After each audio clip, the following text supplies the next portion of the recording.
Muito bem, jovens do curso técnico em segurança do trabalho, na forma EAD, sejam muito bem-vindos, então, à nossa disciplina de segurança do trabalho 2, onde a gente fala sobre o meio rural e a construção civil. Nós estamos agora no nosso segundo vídeo e a gente dará, então, prosseguimento. Meu nome é professor Alexander Freire, sou aqui do Instituto Federal do IFSU de Minas, Campus Machado, e eu vou, então, estar junto com vocês nesta disciplina de segurança do trabalho 2, tá? Vamos dar seguimento, então, pessoal, na nossa disciplina, e a gente sempre retoma, né, a questão do trabalho versus riscos, lembrando que o desenvolvimento tecnológico, ele proporcionou enormes benefícios ao homem e também conforto, só que esse desenvolvimento tecnológico, ele trouxe também para os nossos trabalhadores, esse progresso trouxe para os nossos trabalhadores grande potencialidade nas condições de trabalho dele em relação a ser prejudicial. Então, potencialmente nocivos, né, que, sob certas condições, podem provocar doenças ocupacionais ou desajuste no organismo dos nossos trabalhadores. Então, esse desenvolvimento tecnológico, ele trouxe muita coisa boa para o homem, porém, claro, ele acaba expondo, né, os nossos trabalhadores a esses agentes potencialmente nocivos, que vão acabar prejudicando o nosso trabalhador, tanto na sua questão de saúde, tanto também na questão de acidentes de trabalho. Lembrando, né, pessoal, que o conceito de segurança do trabalho, a gente tem várias definições, mas tem uma que a gente gosta bastante, que são os conjuntos de medidas que são adotados visando a minimizar os acidentes de trabalho e as doenças ocupacionais. Deixa eu pegar minha lanterninha aqui. Os conjuntos de medidas que são adotados visando a minimizar os acidentes de trabalho e as doenças ocupacionais. Sempre lembrando que a segurança do trabalho, ela não é voltada apenas para a questão do acidente de trabalho. Ela é voltada para o acidente de trabalho e também para as doenças ocupacionais, tá? Bem como também proteger a integridade física e a capacidade de trabalho do meu trabalhador. Para isso, a gente tem todas as nossas normas regulamentadoras que são vigentes hoje. Hoje, na data de hoje, nós temos 38 normas regulamentadoras. Algumas normas já foram revogadas, mas essas normas, elas são dinâmicas, sempre lembrando, né, pessoal? Elas ficam sendo alteradas, modificadas, então sempre é importante que nós, quando precisemos de uma norma regulamentadora, a gente vá no site do Ministério do Trabalho e a gente sempre pega a mais atual. Por quê? Como elas são alteradas e modificadas, revogadas, então a gente sempre tem que pegar a norma mais atual. Lembrando, né, que sempre é importante a gente verificar no site do Ministério do Trabalho e Emprego, né? Porque tem muitos sites que trazem as normas e quando a gente busca na rede, eles acabam chegando para nós primeiramente, né? Mas a gente sempre tem que buscar direto no site do Ministério do Trabalho e Emprego, porque assim a gente vai pegar a norma mais atual. Isso é importante para nós, não é? Nós estamos agora em 2025, em junho de 2025, e tem coisa que se daqui a um ano, 2, 3, 4 anos, de repente, se a gente for falar e pegar o vídeo, esse vídeo já vai estar tendo inconsistências. Então, por isso que a gente sempre já alerta, né, em toda a parte que a gente faz de vídeo, de informação, de transmissão, que tem que pegar na data de hoje, não é? E mesmo assim, né, pessoal, a gente às vezes vive tropicando, viu? Porque é uma coisa que muda e a gente às vezes acaba passando por cima e a gente acaba esbarrando nessa questão das atualizações. De todo modo, né, a gente espera que não haja esse problema na data de hoje. Ok? Meus jovens, o desafio para nós, técnicos de segurança do trabalho, sempre vai ser a prevenção. tem uma cultura no nosso povo brasileiro de não trabalharmos com a prevenção. A gente sempre trabalha apagando incêndio. Então, quando acontece o acidente, quando o meu trabalhador adoece, aí que a gente vai tomar as medidas necessárias para que o acidente não mais aconteça, para que o meu trabalhador não fique mais doente. Isso não é o certo, pessoal. O que é o certo? O certo é a gente sempre trabalhar com a prevenção. Então, na área de segurança do trabalho, os profissionais têm sempre desafios a serem cumpridos, com um só objetivo: prevenir, tomar a prevenção de acidentes e doenças do trabalho, sempre agir na forma prevencionista. Pessoal, o trabalho prevencionista no dia a dia das empresas, ele é bastante complicado, porque lá na empresa a gente sempre acaba apagando muito incêndio e a gente acaba deixando a prevenção para depois, isso não é o certo. A gente tem que inverter essa lógica. Sempre trabalhar prevenindo, para que o meu acidente ele não aconteça, tá? Então, no dia a dia, quando estiver trabalhando nas empresas, lembrem-se sempre disso. É importante que a gente trabalhe com a prevenção. Claro, se no dia a dia a gente tiver que apagar os incêndios, como a gente fala, não há problema, mas a gente tem que sempre deixar um espaço no nosso tempo de trabalho, tanto para a gente resolver os problemas atuais da empresa, em relação à parte de segurança do trabalho, como também as formas de prevenção. Trabalhar sempre as duas coisas, até que chegue um ponto que a gente sempre só vai trabalhar com prevenção, e a gente evitar o máximo de trabalhar atuando na forma de apagar incêndio, né? Na forma quando o acidente acontece, aí que a gente vai trabalhar. Então essa lógica tem que ser invertida. Não deixar o acidente acontecer, não deixar o meu funcionário adoecer, para que a gente sempre chegue antes do acidente e antes também da doença, tá? Então, trabalhar na forma prevencionista, pessoal, é um grande desafio para nós. Então, essa disciplina, ela deverá detalhar as condições adequadas para que um trabalhador realize o seu trabalho na construção civil e na área rural com segurança, o que até então é razoavelmente realizado nas grandes empresas da construção civil. Mas ele é muito ignorado e deixado de lado pelas empresas pequenas, né? Então, principalmente as empresas de manutenção, instalação de equipamentos, essa parte de segurança, às vezes não, né? Quase sempre ela não é cumprida. Essa parte de construção civil, se vocês separarem as grandes empresas, né, quando tem grandes obras, grandes edifícios, quando elas constroem, os trabalhadores, aí como tem a parte de segurança do trabalho mais ativa, mais envolvida, ela é muito mais efetiva. Quando você pega uma obra de um pedreiro, de uma equipe pequena, construindo uma casa pequena, construindo um sobrado, a gente vê que a parte de segurança do trabalho ela é muito deixada de lado, não é? Infelizmente, é a nossa realidade aqui no nosso Brasil. Por isso que é importante, né, a gente ter sempre o espírito prevencionista. Então, é importante que a gente sempre trabalhe com esta visão, não é? Para a gente chegar antes e não deixar que o meu acidente aconteça e não deixar que o meu trabalhador ele adoeça. A gente tem que ter esse espírito prevencionista, né? Como diz a professora, mestre, né, engenheira, a Luciane Colusso Benavides. Então, é importante que a gente tenha sempre isso em mente, esse espírito prevencionista.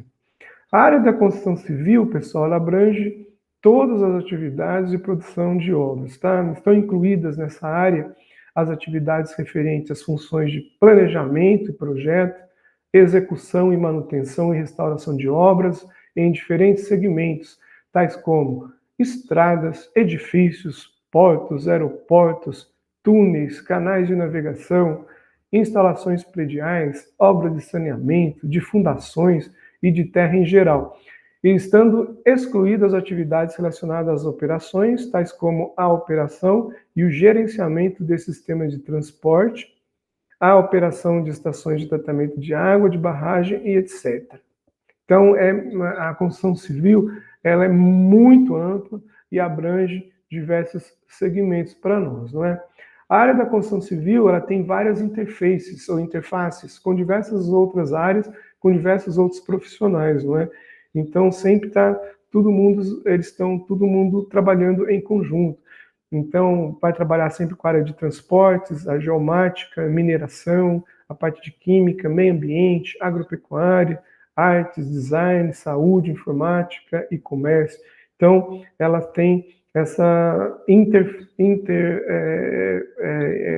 essa interdisciplinaridade com todas as áreas, não é? Só que a saúde e segurança do trabalhador é uma exigência de todas as atividades profissionais, né? Ganhando um especial relevo na área de construção civil, na qual existem condições de trabalho comumente perigosas, insalubres ou penosas, daí a direta relação com a parte da saúde ocupacional. Lembrando, né, pessoal, que a parte de construção civil é uma das áreas que mais, aqui no Brasil, que mais nós temos acidentes, não é? Então a gente tem que olhar realmente com muito carinho, com muito esmero, na parte de segurança do trabalho para os nossos trabalhadores voltados para a área de construção civil. E quando a gente vai realizar uma obra, assim, tem sempre os trabalhos preliminares no início da obra, né? Então a gente vai, nesse primeiro instante, falar sobre esses trabalhos preliminares do início das obras. Então isso aqui para nós é muito importante. E esses trabalhos preliminares do início das obras, o técnico de segurança do trabalho, o SESMIT, também sempre eles estão envolvidos. E qual é o objetivo, pessoal? O objetivo, então, é estabelecer as diretrizes de ordem administrativa, de planejamento, para nós é importante o planejamento, e também de organização, que busquem a implementação de medidas de controle e de sistemas preventivos de segurança nos processos, nas condições e no trabalho dentro da indústria da construção civil. Temos sempre um embasamento legal, então o embasamento para nós é a NR número 18, que ela vai falar sobre a segurança e saúde no trabalho na indústria da construção.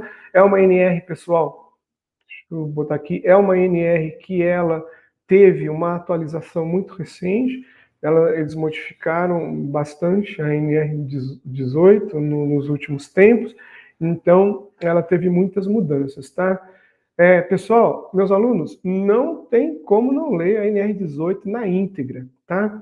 Temos que fazer a leitura da NR18 na íntegra, bem como também a NR número 31. É isso que nós vamos propor para vocês nesse tempo que nós vamos ficar junto aqui, tá? Então, não tem saída. Fazer a leitura, pessoal, da NR18 é uma leitura fundamental para nós, para o nosso entendimento, tá? A fundamentação legal ordinária e específica, ela dá no artigo 200 do inciso 1 da CLT, então tem toda essa parte aí da parte da segurança e saúde no trabalho na parte da construção civil, então nós temos esse embasamento legal aí. Inicialmente, nós temos o nosso histórico, não é? Em 1943, como a gente falou, teve esta questão do artigo 200, no inciso 1, e então já faz um tempo, mas em termos de periodicidade, ou de tempo de mundo, né, é muito recente, não tem aí nem 100, 120 anos. E em 67 foram introduzidas algumas inovações, notadamente aquelas relativas à obrigatoriedade da organização pela empresa do serviço do SESMIT, que é o Serviço Especializado de Segurança do Trabalho. Reparem aqui, pessoal, só faço um adendo, que antes ele era chamado de Serviço Especializado de Segurança e Medicina. Depois mudou, né? Hoje a gente não é serviço, é serviços, tá? Mas no início ele era Serviço Especializado de Segurança e Medicina do Trabalho. Só fazendo esse apontamento, porque senão vocês podem falar, mas está errado aqui, não está não, tá?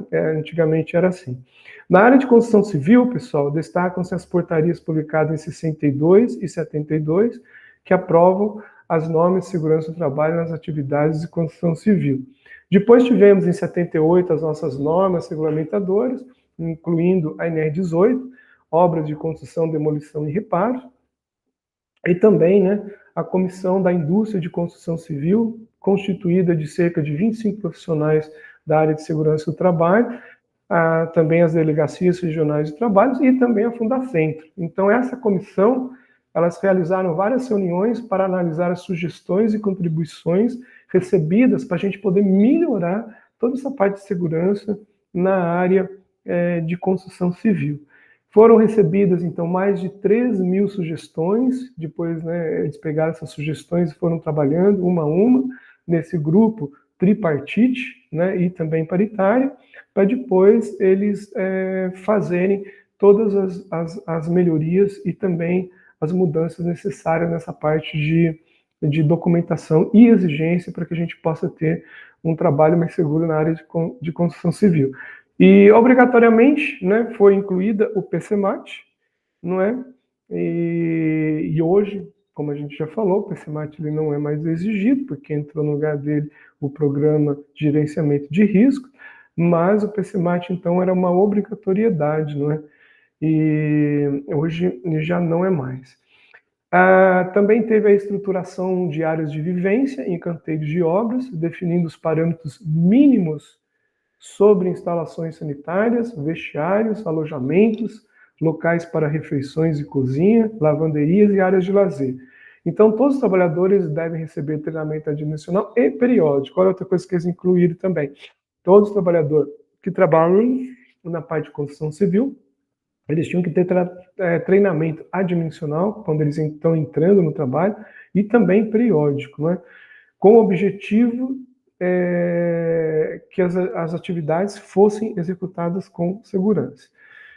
A implementação do PCMAT, né, nessa época aqui, onde ele foi incluído, teve, né, o PCMAT realmente foi um programa muito importante, que ele ajudava na parte de segurança do trabalho da empresa como um todo, e também ajudou muito, e agora entrou no lugar dele o PGR, tá? Muito bem, nos trabalhos preliminares ao início da obra, a gente tem que sempre fazer a comunicação prévia, isso está lá no item 18.3.1 da nossa norma, e vai dizer o seguinte: nós temos que fazer a comunicação prévia de obras em sistema informatizado da Subsecretaria de Inspeção do Trabalho. Então, hoje, você faz isso daí já com o sistema, né, informatizado, antes do início das atividades, de acordo com a nossa legislação. Então, a comunicação prévia da obra se faz necessária. Então, isso daqui, pessoal, quem vai fazer é a empresa, né? São as pessoas responsáveis pela parte administrativa. Mas o técnico de segurança do trabalho, ele tem que sempre ter com ele se essa comunicação está ok, se não está ok, se ela foi feita, se ela foi realizada ou não, tá?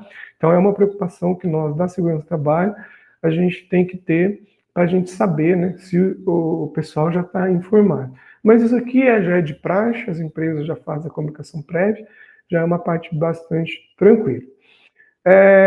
Na comunicação prévia, então, tem que ter o endereço completo da obra, o endereço completo e qualificação de CNPJ, CPF, do contratante, empregador, do condomínio, tipo de obra, datas previstas para o início e conclusão da obra, número máximo de trabalhadores na obra.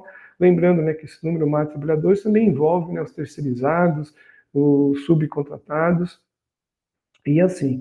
Também nós temos que fazer o estudo preliminar do canteiro de obras, e na implantação de um canteiro de obras e durante a execução de um projeto, deve-se evitar ao máximo o deslocamento das instalações. Para quê, pessoal? Para não ocorrer o desperdício de material e mão de obra, tá? Então tem que haver também o estudo preliminar do canteiro de obras.